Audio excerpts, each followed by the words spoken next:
Seigneur, l'âge avance. J'ai quel âge? Oh mon Dieu. Le temps passe, le temps passe. J'ai quel âge? What? J'ai 21.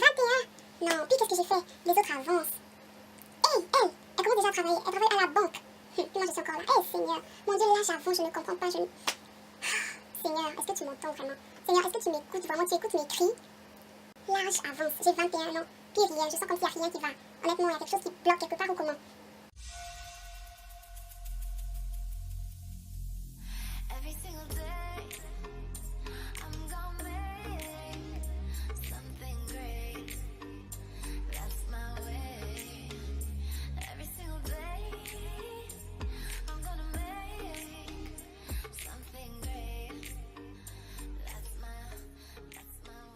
Salut, bonjour, bonsoir et bienvenue sur ma chaîne YouTube Yatika Lifestyle. On se retrouve pour une nouvelle vidéo. Tape ici. Ah ouais, je sais que ça fait longtemps. I'm so sorry, vous savez. Ok, j'ai pas d'excuses. Ok, ferme la parenthèse, j'ai pas d'excuses. Donc, bienvenue sur ma chaîne YouTube. J'espère que vous allez bien et que tout se passe bien pour vous. Si ça ne va pas, ça va aller. Et aujourd'hui on se retrouve pour une nouvelle vidéo. D'abord je veux vous souhaiter mes meilleurs vœux parce que je pense que je ne l'ai pas fait. Bonne année à vous tous, à tous mes abonnés, à vous tous qui me regardez, à vous tous qui me suivez. Bonne année. Que cette année soit une année riche, une année d'abondance, une année de témoignage, que vous puissiez témoigner la grandeur de Dieu dans votre vie et dans celle de votre entourage. Et donc c'est ça, on va commencer avec la vidéo. C'est parti. Le titre le montre très bien. Seigneur, mon âge avance. On a très souvent tendance à le dire. Seigneur, les choses ne vont pas comme je veux. Seigneur, je ne sais pas quoi faire de ma vie. Seigneur, j'ai l'impression que je n'avance pas. Les autres avancent, puis moi c'est comme si je stagne, comme si je recule. Je ne comprends pas. Bon, dans cette vidéo, je vais te faire un petit témoignage. Je vais un peu t'expliquer une situation que j'ai vécue. Et j'espère que cette situation pourra t'édifier, pas cette situation, mais que ce témoignage pourra t'édifier et te faire croire et te faire comprendre que ta vie est entre les mains de Dieu et que c'est lui qui la conduit comme bon le semble. So, let's go!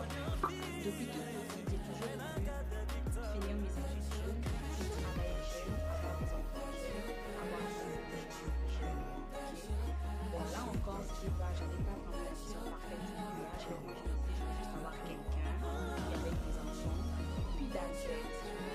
Mais là, par la grâce de Dieu, mon intelligence a été renouvelée par sa grâce.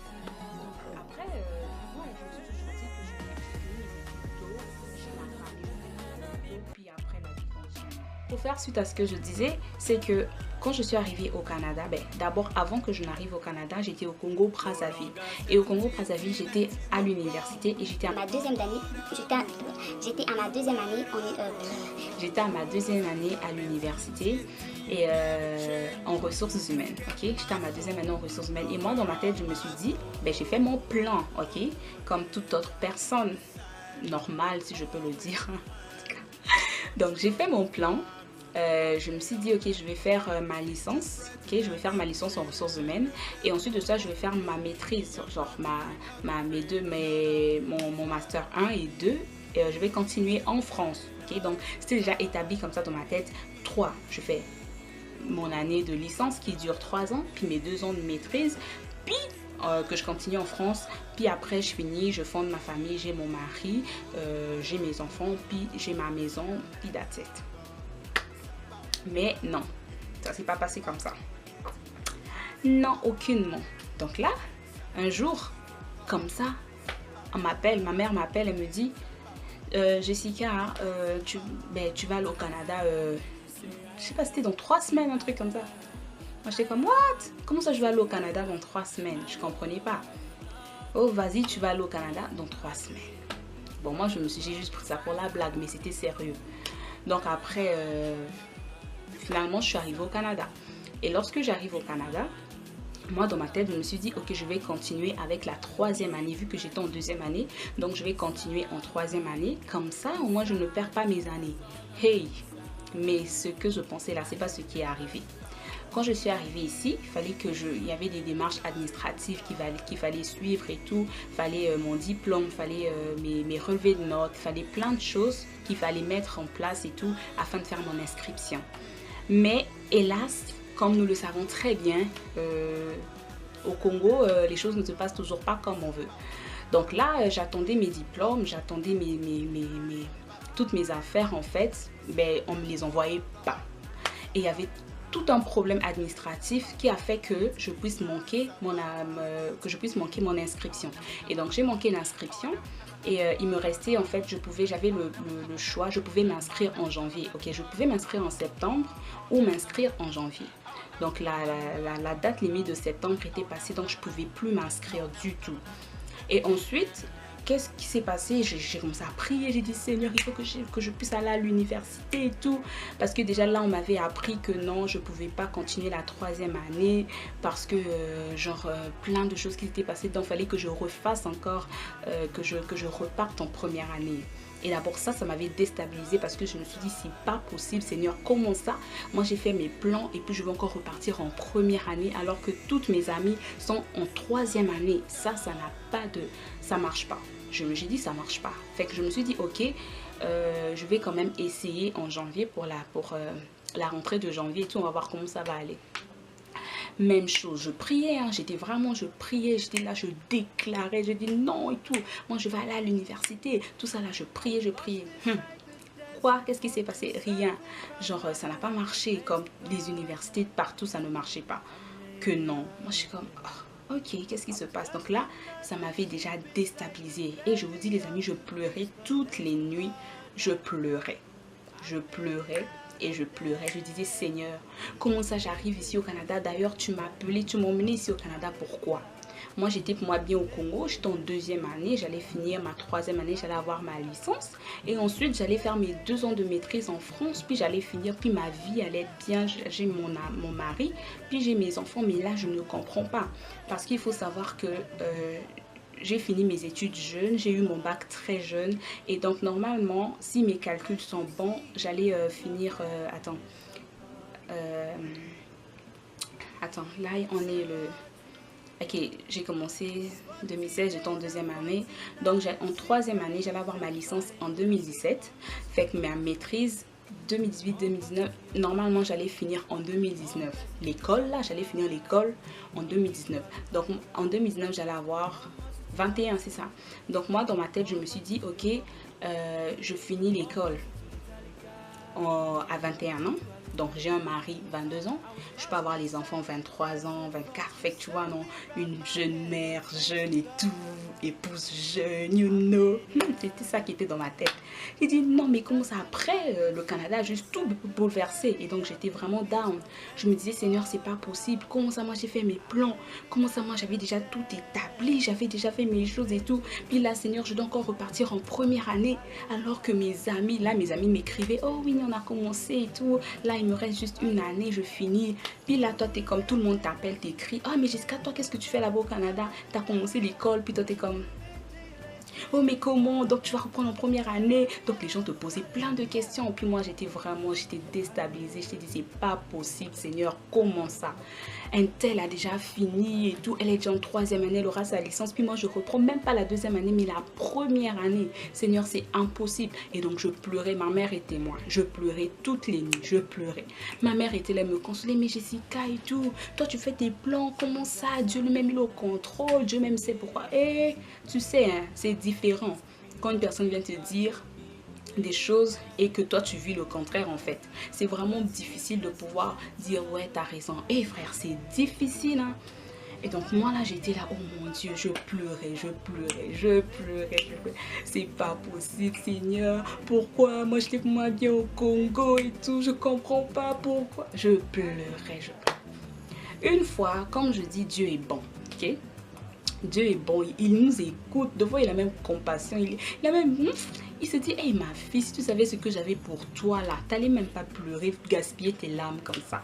Bon ok, comme je t'aime beaucoup, je vais te parler. Donc une fois je dors, puis là je fais un songe où en fait il y avait une personne en blanc, en fait, une personne en blanc qui m'a dit, ce n'est pas à l'homme quand il marche, de diriger ses pas, mais c'est à Dieu de diriger les pas de l'homme. Et c'était tellement réel.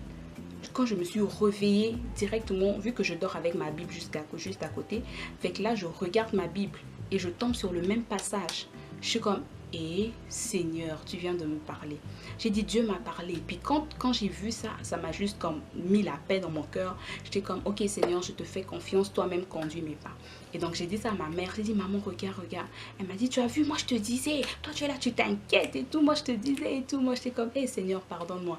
Donc depuis ce jour, en fait, je me dis juste que Dieu est au contrôle de ma vie. C'est vrai que c'était plate, que c'était juste whack de faire une année blanche alors que les autres étaient en troisième année et de refaire encore, de repartir encore en première année. Donc du coup, j'ai perdu comme beaucoup d'années parce que normalement je finissais ma maîtrise là à l'heure que je vous parle, je finissais ma maîtrise, mais Dieu a permis que je reparte encore en première année. Et j'ai fait la première année, là je suis en deuxième année et il me reste une autre année pour finir, pour faire la licence. Tout ça pour dire quoi? Que nous en fait en tant qu'hommes, c'est vrai, on a des plans, c'est vrai, on a des ambitions, c'est vrai, on a des projets. Mais il faut savoir une chose, dans toutes ces choses, que Dieu c'est lui qui a le dernier mot. Tu sais, la Bible dit que dans le cœur de l'homme, il y a plein de désirs, il y a plein de projets, mais c'est la volonté de Dieu qui s'accomplit. Ce qui veut dire que ce n'est pas ma volonté, ce n'est pas ta volonté, toi qui me regardes, ma soeur, mon frère, mais c'est la volonté de Dieu qui s'accomplit. Et dans toute chose, il faut savoir se demander, Seigneur, c'est quoi ta volonté? Et Seigneur, conduis-moi sur les rails de ta volonté, ce que tu veux. Si cela c'est ce que toi tu veux pour moi, alors je dis oui et je me soumets à toi. On doit être capable, être à mesure de le dire. De dire Seigneur, ok, d'accord, c'est ce que tu voulais, c'est ce que tu as voulu pour ma vie. Et je sais qu'en fait, la Bible dit que tout concourt pour le bien de ceux qui aiment Dieu. Ça veut dire que tout ce par quoi tu passes, ça concourt pour ton bien. Si bien évidemment tu aimes Dieu. Et j'ose croire que tu aimes Dieu, bien évidemment. Hein? Donc c'est ça, tout concourt pour le bien de ceux qui l'aiment, de ceux qui aiment Dieu. Donc c'est vrai que sur le coup, ça peut faire mal. Ton âme a mal. Parce que ton âme, tu vas essayer de te comparer avec tes amis. Tu vas essayer de te comparer avec ceux qui avancent, ceux qui sont en troisième année, ceux qui sont en quatrième. Tu vas essayer de te comparer. Mais il faut savoir qu'en fait, chacun de nous a sa vie. Et chaque personne, en fait, a une mission différente. On n'est pas pareil, non? On n'est pas pareil du tout. Et on doit en fait l'accepter et le croire et le comprendre. Et en être conscient.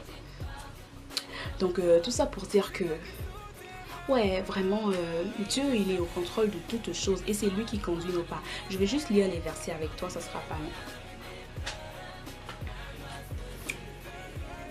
Voilà, donc le verset, là où Dieu m'avait, le songe que j'avais fait qui disait ce n'est pas à l'homme quand il marche, je ne sais pas. En fait, le verset, quand je me suis réveillée, c'était Jérémie 10, 23, qui disait je le sais, ô Éternel. La voix de l'homme n'est pas en son pouvoir. Ce n'est pas à l'homme quand il marche à diriger ses pas. Ça veut dire que c'est pas toi qui as le pouvoir, c'est Dieu qui a le pouvoir. Tu te rappelles lorsque tu avais dit Seigneur je te donne tout, ça veut dire que tu avais dit Seigneur je te donne ma vie, je te donne ma volonté et je te donne aussi mes projets, mes plans je te donne. Si mes plans et tes plans ne correspondent pas, alors on va prendre les plans de Dieu. Tu comprends un peu?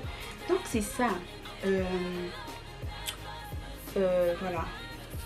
Il y a encore un autre verset là.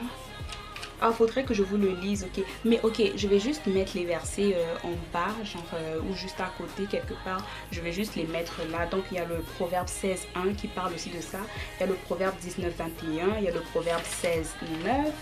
Et c'est ça. Il y a aussi...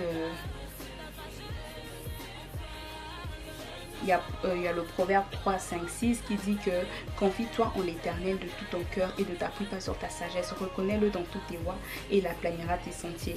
Tout ça pour dire que non, parfois on a des plans, on a trop de choses dans la tête, mais il y a un moment donné, il faut savoir...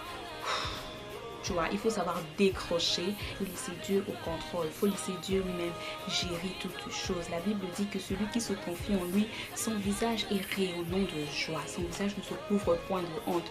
Donc on doit apprendre en fait à faire confiance à Dieu, à laisser tout entre les mains et à laisser Dieu nous guider, nous diriger selon son plan, non pas selon ce que nous voulons, mais selon ce que Dieu a prévu pour nous. C'est vrai qu'au départ c'est plate, c'est juste whack, t'es comme non Seigneur, c'est pas possible.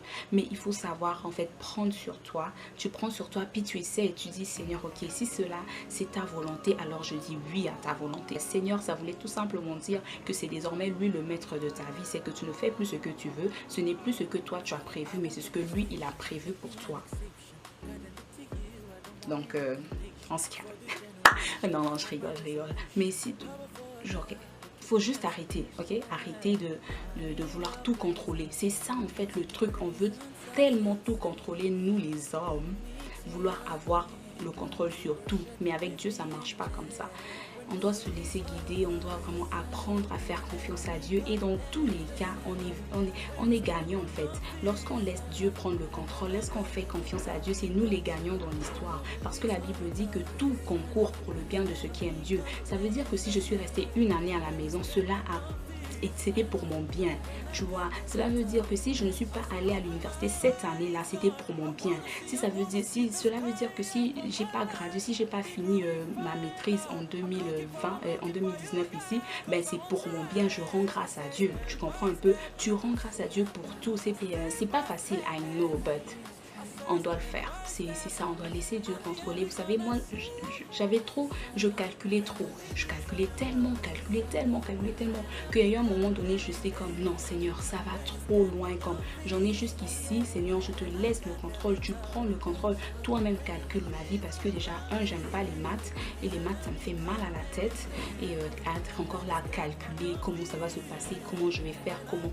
Non, Seigneur, toi-même, prends le contrôle. Prends ma vie et conduis-la comme tu veux. Si tu veux m'emmener là-bas à Gatineau, on va à Gatineau. Tu comprends? Parce que même l'inscription pour Gatineau, j'étais comme Seigneur, pourquoi pas Montréal? Pourquoi Gatineau? Mais Dieu savait pourquoi pas Montréal et pourquoi Gatineau. Tu vois, c'est juste qu'il faut laisser Dieu être au contrôle. Il faut laisser Dieu faire ce qu'il veut dans notre vie. Seigneur, je te donne ma vie, conduis-la comme tu veux. Tu comprends? Et parfois, trop calculer, là, ça fait mal à la tête. Tu as les soucis, tu as les stress. Faut savoir être en paix. Tu vas demander que la paix de Dieu, en tout cas, te remplisse à l'instant que tu attends cette vidéo. Que la paix du Seigneur garde tes pensées en Jésus seul. Que tu fasses la volonté de Dieu et que malgré, même quand c'est difficile, mais que tu saches que c'est ce que Dieu veut pour toi qui est bon pour toi. Tu comprends? Et donc c'est ça, vraiment j'espère que la vidéo, si la vidéo t'a édifié ou tu trouves que ça peut édifier quelqu'un, partage la vidéo, partage à tes frères, partage à tes soeurs et on est ensemble, ok? Donc c'est ça, je vous aime beaucoup et reste connecté. Reste connecté, demande à tes amis de s'abonner. Toi aussi, si tu n'es pas abonné, tu t'abonnes. Tu vois, tu comprends un peu. Donc, attendez les amis. Objectif, je vais arriver à 100 abonnés. Donc, je ne sais pas comment tu vas faire pour le moment. Donc, avant que janvier ne finisse là, 100 abonnés. Donc, je ne sais pas comment tu vas faire, mais arrange-toi. Demande à tes frères, à tes soeurs de s'abonner. C'est simple comme bonjour. Bon, bye. Je vous aime.